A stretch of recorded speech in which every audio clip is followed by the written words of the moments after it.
Hello, Scorpio, Sun, Moon Rising, and Venus Signs. Kamusta kayo? Sana po ay nasa mabuti kayong kalagayan. Welcome back po sa Star Tarot. At kung bago kayo rito, welcome din po kayo. Please subscribe, like, share my videos, and leave me a comment kung nakaresonate kayo. So, Scorpio, first cards ninyo, we have Broken Ring. Sabi dito, parting of the ways in either romance or business. So, merong napipintong paghihiwalay, no? Paghihiwalay ng landas dito, maaaring in a romantic partner or pwedeng sa negosyo. Baka meron kayong kasosyo sa negosyo kung nagnenegosyo kayo na hindi na siguro kayo on the same, you're not on the same page anymore, no?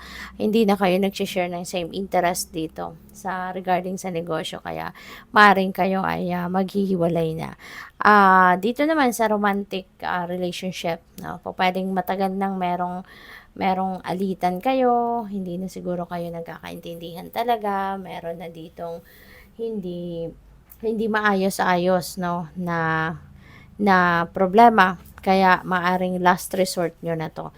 Maaring hopeless na ang inyong relationship, no, kaya maaring kayo ay maghihiwalay na lang, no. So we also have K, successful outcome to your problems. Pwede rin, ano, na ang iba sa inyo baka merong pinagdadaan ng ibang problema, hindi ganito, na magkakaroon naman din ng magandang resulta. Merong magkakaroon ng solusyon at magkakaayos, at kung ano pa man, baka ma-fix din ninyo kung ano man problema na yan. No, it could be not related to this. Kasi nga, ito meron na talagang lamat, no? Yung mga relationship dito. So, this could be something else. So we have Unicorn, use your intuition to make beneficial changes, no? Always naman, dapat lagi tayong nakikinig sa kutob natin, lagi tayong nakikinig sa intuition natin, because that's divine guidance, no? Ginagabay, diyan pumapasok ang gabay ng divine universe sa atin. So, ngayon, merong mga pagbabago siguro na binabala kayong gawin, na binabalak din yung isa katuparan. So, use your intuition, no? Para magabayan ka na makagawa ka ng mga pagbabago or magawa mo mga pagbabago sa buhay mo na kapaki-pakinabang or na magiging beneficial para sa'yo. Magiging positibo ng pagbabago. Romance is in the air. Ayan. So, definitely hindi ito yon, 'di ba? Hindi ito related dito. So, siguro, baka, feeling ko dito, baka matagal na to.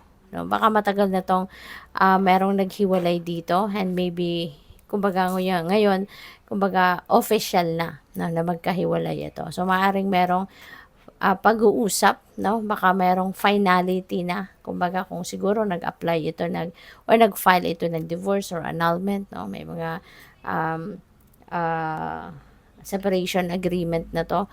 So, baka ngayon na finalize na yan, no? Pwedeng gano'n. Pero, maaaring matagal na tong nagkahiwalay ng landas. Kaya pwede rin ito na related dito, no? Na kung ano man ito, since may finality na ng paghihiwalay, maaring nakarating na yan sa korte, kaya maaring free na, no, kung sino man ito, maaring free na kayo, no, na makipagrelasyon.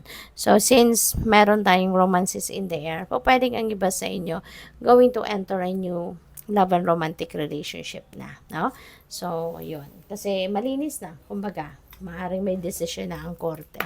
So, tignan natin kung ano pa ang mga messages ninyo. I would like to say thank you then for subscribing, and if you haven't subscribed yet, subscribe na po kayo. And also, maraming salamat din po for not skipping the ads, kasi malaking bagay po yan sa channel. Thank you. And also, please click the join button sa baba ng video po kung gusto po ninyong member sa channel. Thank you. So, we're hiring. Wow. So, baka ang iba sa inyo rito, baka kayo yung naghahanap ng bagong empleyado. We're hiring. So, baka ito yung pinost ninyong signage, 'di ba? Na naghahanap kayo ng taong magpupuno doon sa posisyon, no, na nabakante sa kumpanya ninyo or sa negosyo ninyo, something like that. So, maybe ganun. Or baka ang iba sa inyo, searching for a job. pwedeng ganon. Since we also have job loss dito, termination of employment, maybe ang iba sa inyo have lost your job, baka natapos ng kontrata, or po pwedeng uh, na-terminate, na maaga siguro natapos ang kontrata, pwedeng ganon. Or, alam mo yun, baka nag-restructuring ang kumpanya, nagbawas ng tao, so, maaaring ang iba sa inyo nakasama sa tanggalan, no? Maaaring ganon. Kaya, meron naghahanap, no? Naghahanap agad siguro kayo ng trabaho, kaya meron ganito. So, competition, no? Siguro sa ina-applyan ninyong trabaho, no? Mataas yung competition dito. Mataas yung yung matindi ang labanan siguro para sa posisyon. So, pwedeng gano'n, no? Baka nandiyan ng competition. Or pwedeng promotion. Baka meron kayong ka-rival, no? Doon sa ina-applyan ninyong posisyon sa trabaho. Pwedeng gano'n. Or, this could be, baka athlete kayo. Diba? At meron kayong competition sa salihan. Or this could be competition, no? Sa school. Pwedeng meron kayong sasalihang ang tawag dito, mga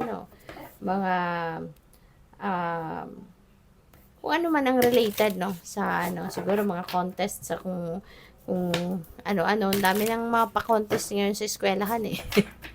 'Diba? So, maaaring meron kayong sasalihan ganon kung kayo estudyante pa. 'Diba? So, tignan natin ano pa mga mensahe para sa'yo. We have embraced the flow of life. Ayan. So, we'd rather embrace the flow of life at sumunod tayo sa agos ng buhay. Matuto tayo mag-surrender sa divine universe, no? At sundin lang natin kung ano ang gabay niya. No, lagi tayong makinig sa kutob natin, sa intuition natin. Kasi with that, mas mararamdaman ninyo na mas smooth sailing ang lahat. You know, parang parang masyadong magaan din, no? Yung mararamdaman ninyo kahit may mga problema, 'di ba? Kung kayo ay sumusunod lang sa agos ng buhay, magaan, no? Lumilipas or lilipas ang mga araw na magaan pa rin ang pakiramdam despite na merong problemang kinakaharap, no? Ang iba. So, what else? We have relax. Okay? Kailangan ninyo ito. Siguro, pagod na din kayo. Maybe you are physically tired, emotionally, mentally, siguro exhausted na din kayo. Kaya, inaanyayahan kayo na mag-relax naman kayo. Kasi baka hindi nyo na ito nagagawa. Diba? Sa sobrang daming iniisip, daming obligasyon, daming responsibilidad, daming inaasikaso. So, yung pag-unwind, pag-relax, maaaring hindi nyo na nagagawa. Kaya reminder ito para sa inyo. No? Na it's about time na para bigyan mo naman ng break, no? Yung sarili ninyo at mag-relax kayo. Okay? Be humble. Yan, always remember, be humble. Mas magandang low-key lang tayo. And let's just let our accomplishments and achievements, no, speak for itself. What else? We have released your blocks. Ayan. So, kung ano man ang mga negative energy na nandiyan dyan sa sarili ninyo, no? I-let go mo na yan kasi that is a blockage, no? That stands between you and your success. Kung ano ba ng mga negativity na yan na nasa isip ninyo, damdamin ninyo, diba? That can stand between you and your success, between you and your happiness, diba? Between you and kung ano pa man ang mga magagandang blessings na sana'y paparating sa inyo. Kaya importante sa ngayon. So, feeling ko may mga inihahanda na, no? Ang universe na papadala sa'yo. But, maybe hindi makapasok, no? Kasi ang daming blockages. Hindi makapasok kasi maaaring punong-puno ka ng negativity sa isip mo, sa puso mo. Kaya make sure na anuhin mo na to.